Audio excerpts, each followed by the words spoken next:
Welcome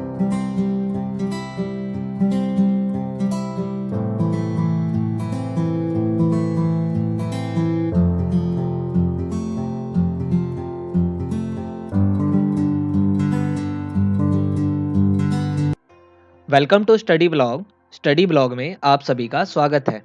हम tense को पढ़ रहे हैं जिसके अंदर हमने 5 वीडियोस को पहले बनाई हैं जिसमें हमने प्रेजेंट टेंस को कंप्लीट कर लिया और पास्ट इंडेफिनिट टेंस को कंप्लीट कर लिया है, जिनकी वीडियोस आपको प्लेलिस्ट में मिल जाएगी। तो आप उन्हें जाकर के जरूर देखें और उसके बाद आप इस वीडियो पर आए जिसके अंदर हम पास्ट कॉन्टिन्यूस टेंस को पढ़ेंगे या फिर पास्ट इम्परफेक्ट टेंस को पढ़ेंगे। तो आज का जो हमारा टॉपिक है वो है पास्ट कॉन्टिन्यूस टेंस, जो टेंस का पार्ट 6 है। इससे पहले की 5 वीडियो आपको चैनल के प्लेलिस्ट में मिल जाएगी, जिसको जाकर के आप जरूर देखें। यहाँ आई बटन पर भी आपको प्लेलिस्ट का लिंक मिल जाएगा। तो चलिए हम अपने टॉपिक की तरफ चलते हैं जिसका नाम है पास्ट कॉन्टिन्यूस टेंस। लेकिन उससे पहले हम जानते हैं टेंस को, कि टेंस क्या होता है, टेंस की परिभाषा क्या होती है। तो टेंस किसी कार्य के समय और इसकी पूर्णता या अपूर्णता का बोध कराता है। यानी टेंस से हमें मालूम चलता है कि कौन सा कार्य किस समय में हुआ है और ये पूर्ण हुआ है या अपूर्ण हुआ है। Tense shows the time of an action and its degree of completeness. Tense 3 तरह के होते हैं, प्रेजेंट टेंस, पास्ट टेंस और फ्यूचर टेंस, जैसा कि सभी को पता है। और प्रत्येक टेंस के 4 सब टाइप्स भी होते हैं जो इनडेफिनिट, कॉन्टिन्यूस, परफेक्ट और परफेक्ट कॉन्टिन्यूस नाम से जाने जाते हैं। हमने प्रेजेंट टेंस को कंप्लीट कर लिया है, पास्ट इंडेफिनिट टेंस को भी कंप्लीट कर लिया है। आज की वीडियो में हम पास्ट कॉन्टिन्यूस टेंस को पढ़ेंगे। चलिए टॉपिक की तरफ चलते हैं जिसका नाम है पास्ट कॉन्टिन्यूस टेंस। मैंने इस वीडियो के अंदर पर्सन चार्ट को ऐड नहीं करा है, अब तक आपको वो याद हो चुका होगा, और अगर आपको याद नहीं हुआ है तो आप उसको पिछली वीडियो में जाकर के देख सकते हैं। तो आज हमारे टॉपिक का नाम है पास्ट कॉन्टिन्यूस टेंस। इस टेंस में मुख्य क्रिया के साथ रहा था, रही थी, रहे थे का प्रयोग होता है। यानी वाक्य की पहचान क्या है, तो वाक्य के अंत में रहा था, रही थी, रहे थे का प्रयोग होगा। जब कर्ता के द्वारा कोई कार्य भूतकाल से बिना रुके हो रहा होता है तो उसे पास्ट कॉन्टिन्यूस टेंस कहा जाता है। जैसे कि राम घूम रहा था, सीता नाच रही थी, लोग घूम रहे थे, या मैं घूम रहा था आदि। इस प्रकार के वाक्य हमारे को पास्ट कॉन्टिन्यूस टेंस के बारे में बताते हैं। तो चलिए हम सेंटेंस के पहले टाइप यानी कि अफर्मेटिव सेंटेंस की ओर चलते हैं, जिसको सकारात्मक वाक्य भी कहा जाता है या फिर सिंपल सेंटेंस भी कहते हैं। तो इस वाक्य का नियम क्या है, तो वाक्य का नियम बहुत आसान है। सब्जेक्ट, उसके बाद वॉज या वर, फिर वर्ब की फर्स्ट फॉर्म और उसके साथ आईएनजी। जहां भी कॉन्टिन्यूस टेंस आता है वहां पर वर्ब की फर्स्ट फॉर्म के साथ आईएनजी का इस्तेमाल ही किया जाता है, और अंत में ऑब्जेक्ट। सबसे पहले क्या आएगा, सब्जेक्ट, फिर वॉज या वर, उसके बाद वर्ब की फर्स्ट फॉर्म प्लस आईएनजी और अंत में ऑब्जेक्ट। अब वॉज किसके साथ लगेगा और वर्ब किसके साथ लगेगा, आइए इसको भी जान ले।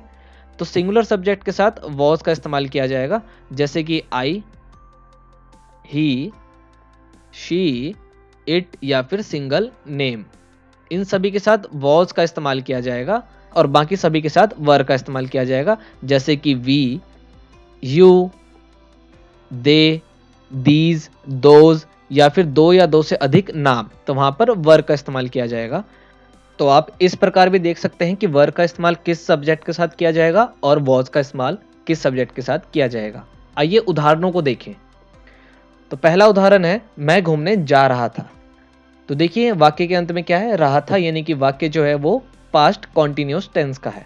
सब्जेक्ट क्या है, आई, तो आई के साथ क्या लगेगा, वॉज, तो आई वॉज, वर्ब की फर्स्ट फॉर्म प्लस आईएनजी, यानी कि I was going for a walk. Subject, उसके बाद वॉज या वर में से वर लगेगा, क्योंकि सब्जेक्ट जो है वो सिंगुलर है।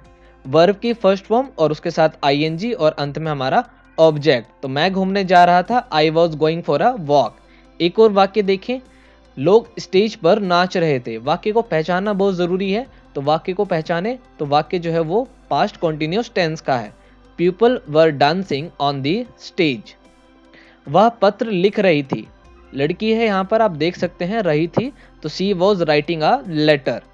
सब्जेक्ट क्या है हमारा, सी, ये भी क्या है, सिंगुलर है, तो इसके साथ वॉज का इस्तेमाल किया जाएगा, तो she was writing a letter. तो यहाँ पर आपने आराम से सीख लिया है अफर्मेटिव सेंटेंस को किस प्रकार इंग्लिश में अनुवाद किया जाता है। तो इसका नियम क्या है, तो सबसे पहले सब्जेक्ट, फिर वॉज या वर्ब, केवल एक ही हेल्पिंग वर्ब का इस्तेमाल किया जाएगा, उसके बाद वर्ब की फर्स्ट फॉर्म और उसके साथ आईएनजी और अंत में ऑब्जेक्ट। तो ये था अफर्मेटिव सेंटेंस को किस प्रकार हिंदी से इंग्लिश में अनुवाद किया जाता है। तो अगला जो टॉपिक है हमारा वो है नेगेटिव सेंटेंस यानी कि नकारात्मक वाक्य। इसका भी नियम बिल्कुल सेम है, केवल हेल्पिंग वर्ब के बाद नॉट का इस्तेमाल किया जाएगा। तो सब्जेक्ट प्लस में वॉज या वर, उसके बाद नॉट, फिर वर्ब की फर्स्ट फॉर्म और उसके साथ आईएनजी और अंत में ऑब्जेक्ट। केवल ध्यान क्या रखना है कि हेल्पिंग वर्ब के बाद नॉट का इस्तेमाल किया जाएगा। आइए इसके भी उदाहरण को देखें और समझते हैं कि किस प्रकार इसको भी अनुवाद किया जाता है। तो उदाहरण पहला है, राम घूमने नहीं जा रहा था। तो वाक्य के बीच में नहीं है और अंत में रहा था, इसका मतलब वाक्य जो है वो पास्ट कॉन्टिन्यूअस टेंस का नेगेटिव सेंटेंस है। तो राम सब्जेक्ट है सिंगुलर, तो Ram was not going for a walk. सबसे पहले सब्जेक्ट, फिर वॉज, उसके बाद नॉट, फिर वर्ब की फर्स्ट फॉर्म और उसके साथ आईएनजी और अंत में हमारा ऑब्जेक्ट। एक और देखते हैं, वह तुम्हारे बारे में नहीं सोच रहा था। तो वाक्य के बीच में नहीं है और अंत में रहा था, तो he was not thinking about you. Subject क्या है हमारा, ही, जो कि थर्ड पर्सन सिंगुलर है, तो इसके साथ वॉज का इस्तेमाल किया जाएगा और उसके बाद नॉट, फिर वर्ब की फर्स्ट फॉर्म प्लस आईएनजी और अंत में हमारा ऑब्जेक्ट। तो वह तुम्हारे बारे में नहीं सोच रहा था, he was not thinking about you. इस प्रकार से आप बड़ी आसानी से अंग्रेजी में अनुवाद कर सकते हैं पास्ट कॉन्टिन्यूअस टेंस को। एक और वाक्य देखते हैं, मैं नहीं रो रहा था। यहाँ पर आई क्या है, ये भी फर्स्ट पर्सन सिंगुलर है, तो आई वॉज नॉट वीपिंग। अगर सब्जेक्ट प्लूरल होता तो वर का इस्तेमाल किया जाता, लेकिन सब्जेक्ट सिंगुलर है तो वॉज का इस्तेमाल किया जाएगा। तो आप यहाँ पर सीख गए होंगे आराम से अफर्मेटिव सेंटेंस और नेगेटिव सेंटेंस को किस प्रकार अंग्रेजी में अनुवाद करते हैं। आइए चलते हैं इंटेरोगेटिव सेंटेंस की ओर। तो अगला जो टॉपिक है वो है इंटेरोगेटिव सेंटेंस यानी कि प्रश्नवाचक वाक्य। इसमें दो तरह से वाक्य होते हैं, एक तो वो जिसमें क्या से शुरुआत होती है वाक्य की, और एक वो जिसमें प्रश्नवाचक शब्द जो है वाक्य के बीच में आता है। अगर वाक्य क्या से शुरू हो रहा है तो हेल्पिंग वर्ब पहले आ जाएगी, उसके बाद सब्जेक्ट, फिर वर्ब की फर्स्ट फॉर्म, उसके साथ आईएनजी और अंत में ऑब्जेक्ट। अगर वाक्य के बीच में कहीं पे प्रश्नवाचक शब्द आए हैं तो वो डब्ल्यूएच फैमिली से बिलोंग करते हैं, तो डब्ल्यूएच फैमिली वर्ड पहले आ जाएगा, फिर हेल्पिंग वर्ब आ जाएगा और बाकी सब सेम रहेगा। तो इस बात का ध्यान रखना है। तो एक बार देख लेते हैं।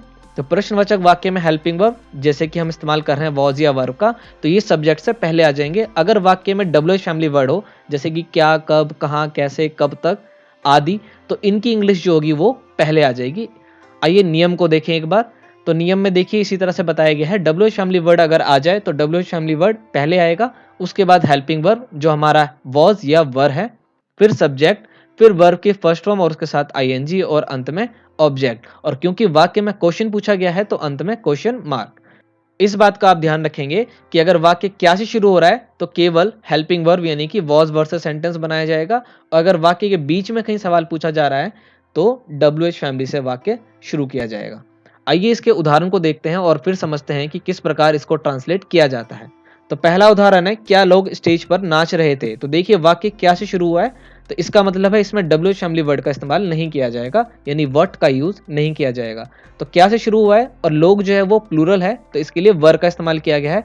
तो were people dancing on the stage. देखिए वॉज या वर में से वर का इस्तेमाल किया गया है यानी हेल्पिंग वर्ब, उसके बाद सब्जेक्ट, फिर वर्ब की फर्स्ट फॉर्म और उसके साथ आईएनजी और अंत में हमारा ऑब्जेक्ट। तो बहुत आसान है इसे बनाना। एक बार और देखिए, क्या लोग स्टेज पर नाच रहे थे। क्या लोग स्टेज पर नाच रहे थे, तो were people dancing on the stage.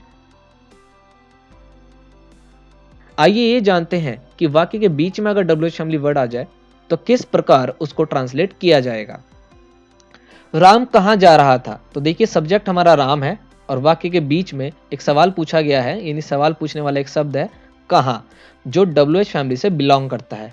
तो इसका ट्रांसलेशन कैसे किया जाएगा, तो डब्ल्यूएच फैमिली वर्ड पहले यानी कि वेयर, इसके साथ हेल्पिंग वर्ब सब्जेक्ट के अकॉर्डिंग, तो सब्जेक्ट हमारा राम जो कि सिंगुलर है तो इसके लिए वर्ब्स का इस्तेमाल किया जाएगा। तो वेयर वाज राम गोइंग और अंत में क्वेश्चन मार्क। तो राम कहाँ जा रहा था, वेयर वाज राम गोइंग। एक और देखते हैं, वह क्या कर रही थी। देखिए वाक्य के बीच में क्या आया है, अगर पहले आता तो वट का इस्तेमाल नहीं किया जाता, लेकिन वाक्य के बीच में आया है तो वट का इस्तेमाल किया जाएगा, यानी कि what was she doing. WH family, उसके बाद हेल्पिंग वर्ब, फिर सब्जेक्ट और वर्ब की फर्स्ट फॉर्म प्लस आईएनजी। इसमें ऑब्जेक्ट नहीं है, इसलिए वाक्य के अंत में ऑब्जेक्ट का इस्तेमाल नहीं किया गया है। तो यहाँ पर आपने देख लिया होगा आराम से कि किस प्रकार इंटरोगेटिव सेंटेंस को ट्रांसलेट किया जाता है अंग्रेजी में। आइए जानते हैं कि इंटरोगेटिव नेगेटिव सेंटेंस को किस प्रकार ट्रांसलेट किया जाता है। तो अगला जो पॉइंट है वो है हमारा इंटरोगेटिव नेगेटिव सेंटेंस, प्रश्नवाचक नकारात्मक वाक्य। इसका जो नियम है वो भी बिल्कुल सेम है इंटरोगेटिव सेंटेंस की तरह ही, केवल सब्जेक्ट के बाद नॉट का इस्तेमाल किया जाएगा। तो सबसे पहले WH फैमिली वर्ड, अगर WH फैमिली वर्ड सेंटेंस के अंदर है तो WH फैमिली वर्ड सबसे पहले आ जाएगा, उसके बाद हमारा हेल्पिंग वर्ब वॉज या वर, फिर सब्जेक्ट, फिर नॉट, फिर वर्ब के फर्स्ट फॉर्म के साथ ING और अंत में ऑब्जेक्ट। आइए इसके भी उदाहरणों को देखते हैं और समझते हैं कि किस प्रकार ट्रांसलेट किया जाता है। तो पहला उदाहरण है, क्या यशी नहीं लिख रही थी। तो देखिए वाक्य क्या से शुरू हुआ है और वाक्य के बीच में नहीं आया हुआ है। तो was Yeshi not writing, Yeshi क्या है यहाँ पर, ये थर्ड पर्सन सिंगुलर है, तो इसके साथ वॉज का इस्तेमाल किया जाएगा। और वाक्य क्या से शुरू हुआ है इसलिए इसकी इंग्लिश वट नहीं होगी, वॉज यशी नॉट राइटिंग। अगर बीच में आ जाए तो किस प्रकार देखा जाएगा। तो देखिए मम्मी क्यों नहीं डांट रही थी। तो देखिए वाक्य के बीच में क्यों यानी कि WH फैमिली वर्ड आया है और साथ में नहीं भी है, तो इसका मतलब ये इंटरोगेटिव नेगेटिव सेंटेंस है। तो why was mom not scolding, डांटने को इंग्लिश में क्या कहते हैं, स्कॉल्डिंग। क्योंकि WH फैमिली वर्ड आया है तो ये पहले आएगा, उसके बाद हेल्पिंग वर्ब। मॉम भी क्या है यहाँ पर यानी मम्मी क्या है यहाँ पर, तो ये भी सिंगुलर है थर्ड पर्सन, तो इसके लिए भी वॉज का इस्तेमाल किया जाएगा। और उसके बाद नेगेटिव है तो सब्जेक्ट के बाद नॉट और अंत में हमारा वर्ब की फर्स्ट फॉर्म और ING। तो मम्मी क्यों नहीं डांट रही थी, Y was mom not scolding. आइए एक और देखें, क्या वह घूमने नहीं जा रहा था। तो देखिए यहाँ पर वाक्य क्या से शुरू हुआ है, इसका मतलब क्या होगा कि जब हम वाक्य को ट्रांसलेट करेंगे तो हम पहले हेल्पिंग वर्ब का इस्तेमाल करेंगे, ना कि WH फैमिली वर्ड का। तो हेल्पिंग वर्ब कौन सी लगेगी इसमें, वॉज, क्योंकि ही जो है वो थर्ड पर्सन सिंगुलर है। तो was he not going for a walk. तो इंटरोगेटिव नेगेटिव सेंटेंस को भी आपने देखा, इसके नियमों को जाना। इसके साथ ही पास्ट कॉन्टिन्यूअस टेंस यहाँ पर कंप्लीट होता है। इसके सभी प्रकार के सेंटेंस को हमने देखा, उसके नियमों को देखा, उदाहरणों को देखा और देखा कि किस प्रकार ट्रांसलेट किया जाता है। इसकी आप प्रैक्टिस करें, आप 1 से 2 बार प्रैक्टिस करेंगे, आप बहुत आसानी से इसको सीख जाएंगे। तो इस वीडियो में इतना ही, यहाँ पर हमारा चैप्टर कंप्लीट होता है। बाकी चैप्टर्स की वीडियो आप प्लेलिस्ट में जाकर के जरूर देखें। अगर वीडियो आपको पसंद आई है तो इसको लाइक करें, शेयर करें और चैनल पर नए आए हैं तो सब्सक्राइब करके बेल आइकन को जरूर प्रेस करें ताकि आने वाली वीडियोस की नोटिफिकेशन आपको टाइम पर मिल सके। मिलते हैं अगली वीडियो में नए टॉपिक के साथ, तब तक के लिए जय हिंद।